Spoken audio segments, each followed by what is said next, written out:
अस्सलाम वालेकुम स्टूडेंट्स। आज एक नए टॉपिक के साथ आपके सामने दोबारा मौजूद हैं और हमारा आज का टॉपिक है रिलेटिव एटॉमिक मास। जी स्टूडेंट्स, रिलेटिव एटॉमिक मास का टॉपिक जानने से पहले आप ये समझ लें कि एटॉमिक मास जो है वो किसको कहा जाता है। Mass of an atom is called atomic mass. किसी भी एटम का मास, उसका वजन जो है उसको एटॉमिक मास सिंपल लफ्ज़ों में कहते हैं। और अब एटॉमिक मास क्या है? That is equal to mass of proton plus mass of neutron. क्योंकि एटम का जो सारा वजन है वो उसके न्यूक्लियस के अंदर है, तो उसी को हम कहते हैं mass of proton plus mass of neutron. इन दोनों को मिला के हम कहते हैं एटॉमिक मास है। इसको एक और नाम दिया जाता है न्यूक्लियन नंबर, क्योंकि न्यूट्रॉन एंड प्रोटॉन्स की टोटल तादाद को न्यूक्लियन नंबर भी कहा जाता है और मास नंबर भी कहते हैं। अब अगला जो हमारा है वो है रिलेटिव एटॉमिक मास। तो इसकी डेफिनेशन देख लें। relative atomic mass of an atom of an element relative to the mass of light isotope of carbon taken as 12. This is the basic definition that is given in our book. और इसके लिए आपको सबसे पहले carbon के तीनों isotopes के बारे में जानना बहुत ज़रूरी है। कार्बन के स्टूडेंट्स 3 आइसोटोप्स हैं। सबसे पहला जो है इसका आइसोटोप, उसको कार्बन 12 कहा जाता है। सेकंड जो है कार्बन 13 है। थर्ड है कार्बन 14। सो 1961 में साइंसदानों ने कार्बन जो है उसको एज ए रेफरेंस के तौर पे, रिलेटिव के तौर पे ले लिया कि कार्बन का जो सबसे लाइटेस्ट आइसोटोप है कार्बन 12, उसको इन्होंने ले लिया। उसके अगर 12 हिस्से कर दिए जाएं तो उसका जो एक हिस्सा है that is equal to 1/12। So relative atomic mass क्या है? किसी भी एटम के मास को रिलेट करते हैं कार्बन 12 के 1/12 पार्ट से। यानी अगर इसी कार्बन के आइसोटोप्स के 12 हिस्से किए जाएं तो उसका एक हिस्सा जो है वो बराबर होता है 1 AMU के, एटॉमिक मास यूनिट। और 1 AMU किसके इक्वल है? बुक में भी मौजूद है 1.67377 इंटू 10⁻⁻27। अगर आपने कुछ केजीज में, किलोग्राम में मैयर करना है, सो AM की वैल्यू आ जाएगी 1.67377 इंटू 10⁻⁻27 kgs। अगर आपने इसी 1 AMU को ग्राम्स में देखना है, सो 1.67377 10⁻⁻24 ये ग्राम्स में आ जाता है। और अगर मिलीग्राम्स में करना है तो 10⁻⁻21। सो एक और तरीके से मैं आपको समझाती हूँ। फर्ज करें एक तराजू है, उसके एक तरफ हमने कार्बन का ये वाला एक जो पॉइंट था वो रख दिया, 1 AMU जिसको कंसीडर किया था। अब हमने जिस एलिमेंट का वजन मैयर करना है, मास मैयर करना है, उसको रखते हैं। सपोज हाइड्रोजन को जब मैयर किया गया, एक तरफ हाइड्रोजन रख देते हैं, सो उसका वजन जो है वो कितने AMU के बराबर आया? 1.001 AMU। फिर इसी तरह सल्फर जो है उसका वजन किया गया, तो एक तरफ जो है 1 AMU था, दूसरी तरफ जो है 32 AMU रखे गए, तो वो सल्फर के बराबर जो है वो तराजू आया।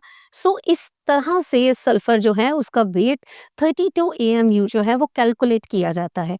सेकेंड मैग्नीशियम का है, दैट इज 24। यानी उसी तराजू पे एक तरफ आपने 24 AMU रखे, एक तरफ मैग्नीशियम को रखा, तो हमारा जो मैग्नीशियम का वेट आया that is equal to 24 AMU।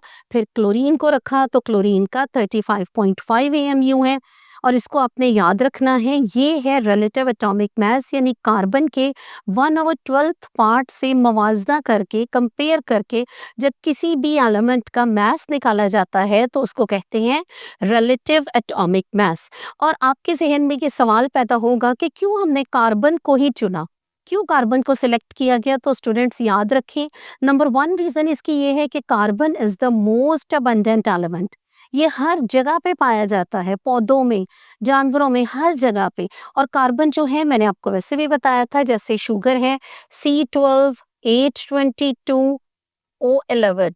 Sugar का जो मेन पार्ट है कार्बन पे है, कार्बोहाइड्रेट्स का पार्ट कार्बन है, यानी कार्बन मोस्ट अबंडेंटली पाया जाने वाला एलिमेंट्स है और इस वजह से इसको लिया गया कि हर जगह पे मौजूद है। दूसरी बात, इसकी दूसरी रीज़न ये थी कि ये बहुत ज़्यादा स्टेबल एलिमेंट है, लाइक अगर ये बहुत सारे सालों तक भी पड़ा रहे तो इसकी प्रॉपर्टीज़ में, इसकी खसूसियात में कोई चेंज नहीं आता।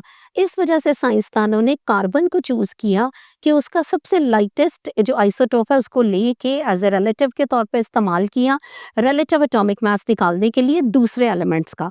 और अब एक और बात जानते जाएं कि अगर हमने किसी एटम का रिलेटिव एटॉमिक मास निकालना है तो उसको हम कहेंगे रिलेटिव एटॉमिक मास। अगर मॉलिक्यूल का निकालना है that is called relative molecular mass. अगर हमने आयन का निकालना है तो उसको कहेंगे रिलेटिव आयोनिक मास। और अगर किसी आइसोटोप का निकालना है मास तो उसको कहेंगे रिलेटिव आइसोटोपिक मास। अब स्टूडेंट्स हमारी बुक में कुछ एग्जांपल्स भी मौजूद हैं कि कैलकुलेशन ऑफ रिलेटिव एटॉमिक मास इसको किस तरह से कैलकुलेट किया जाता है। अगर आप क्लोरीन की बात करें सो क्लोरीन के दो आइसोटोप्स हैं जो कि एक है जी 35 और दूसरा है 37। और जब इनका एवरेज निकाला गया स्टूडेंट्स तो वो आया इनका एवरेज 35.5। सो क्लोरीन का जो एटॉमिक मास है वो पीरियोडिक टेबल में 35.5 ही लिखा जाता है।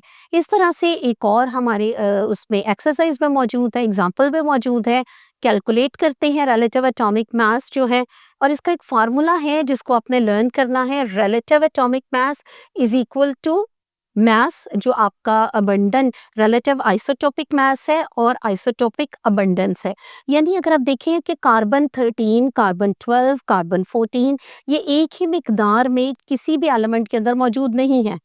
कार्बन 14 जो है, कार्बन 12, कार्बन 13, कार्बन 14 इनमें सबसे ज़्यादा कौन सा पाया जाता है? कार्बन 12 काफ़ी ज़्यादा मौजूद है, फिर कार्बन 13 है, फिर कार्बन 14 है। ये इनकी अबंडेंस है। कोई भी एलिमेंट उसको कौन सा आइसोटोप कितनी मिकदार में पाया जाता है उसको कहते हैं उसकी अबंडेंस, कि वो कितनी मिकदार में मौजूद है। बुक में एक एग्जांपल भी है, M1P1 plus M2P2 plus M3P3 so on divided by 100। ये फार्मूला है रिलेटिव एटॉमिक मास को निकालने का। और आइसोटोपिक अबंडेंस ऑफ क्रिप्टॉन हमारी बुक में मौजूद है। सो इसका टेबल भी है कि रिलेटिव आइसोटोपिक मास कितना है इसका। 5 हैं जी इसके आइसोटोप्स। सो इनका मास और इनकी अबंडेंस जो है वो टेबल में आप देख लें। पहला जो है उसका 80 मास है, अबंडेंस 2% है। सेकेंड 82 है, उसकी 12% अबंडेंस है। थर्ड 83 पे है, 12% अबंडेंस है। फोर्थ 84 पे है, 57% अबंडेंस है। और फिफ्थ जो इसका आइसोटोप है वो 85 है और उसकी अबंडेंस कितनी है? 17%। अबंडेंस मीन्स कितनी मिकदार में, कितनी परसेंट में वो पाया जाता है, मौजूद है। अब इसको सामने रखते हुए इस फार्मूले की मदद से हमने इसका रिलेटिव एटॉमिक मास क्रिप्टॉन का निकालना है। सो हम करेंगे मास जो है वो फर्स्ट वाले का क्या है? 80 एंड 2। अबंडेंस कितनी है? 2। सो मास और जो अबंडेंस है उसको मल्टीप्लाई करेंगे प्लस M2 सेकेंड वाला जो आइसोटोप है उसका कितना मास है? 82। उसको मल्टीप्लाई करेंगे उसकी अबंडेंस से जो कि है 12। थर्ड वाला है मास 83, मल्टीप्लाई करेंगे किससे? 12 के साथ। ये टेबल जो है हमारी बुक पे दिया गया है। थर्ड है 84, इसको मल्टीप्लाई करेंगे अबंडेंस से 57, प्लस करेंगे 85 इसका फिफ्थ और लास्ट जो आइसोटोप है और इसको मल्टीप्लाई करेंगे 17 से। अब जो है इसको डिवाइड कर देंगे किससे? 100 से, क्योंकि ये फार्मूला जो है ये रिलेटिव एटॉमिक मास का फार्मूला है जो किसी भी जो है एलिमेंट उसके रिलेटिव एटॉमिक मास को कैलकुलेट करने के लिए इस्तेमाल होता है। इसका आंसर जो है वो 83.7 AMU है जो आपकी बुक में भी मौजूद है। अब स्टूडेंट्स आपकी एक्सरसाइज के अंदर एक और क्वेश्चन मौजूद है जिसमें आपको कहा गया है कि आपने कैलकुलेट करनी है रिलेटिव एटॉमिक मास जो है लेड पीबी जो है वो कहते हैं लेड को। आपने उसका रिलेटिव एटॉमिक मास जो है वो करना है। फार्मूला आपके पास वही है, मौजूद है। उस फार्मूले को अप्लाई करते हुए हम लेड जो है उसका रिलेटिव एटॉमिक मास मेजर करेंगे, तो आपने उसी तरह करना है। ये जो है 204, 206 ये जो है इसके डिफरेंट मास नंबर्स दिए गए हैं, ये मासेस हैं। और लेड के साथ जो 2 हैं, 24 है, 22, 52, this is the abundance and these things are already given with the question. अब हम वैल्यूज़ पुट करते हैं फॉर्मूले में। M1 का मतलब है मास, तो इसका मास कितना है 204, फर्स्ट का मास है, मल्टीप्लाई इसकी अबंडेंस से मल्टीप्लाई करेंगे, प्लस सेकंड का लेंगे M2P2 है, इसका जो मास है 206 है, मल्टीप्लाई अबंडेंस जो इसका है उससे करेंगे, प्लस थर्ड वाले का इसका मास जो है 207 है, मल्टीप्लाई करेंगे 22 इसकी अबंडेंस से, प्लस फोर्थ वाले का मास है 208, इसको मल्टीप्लाई करेंगे 52 यानी इसकी अबंडेंस से। अब फॉर्मूले में हमारे पास 100 के साथ हमने इसको डिवाइड कर देना है। सो हमने इसका जो है आंसर लिखना है 207.22 AMU। सो इसका जो है रिलेटिव एटॉमिक मास है हमारे पास लेड के लिए 207.22 एटॉमिक मास यूनिट।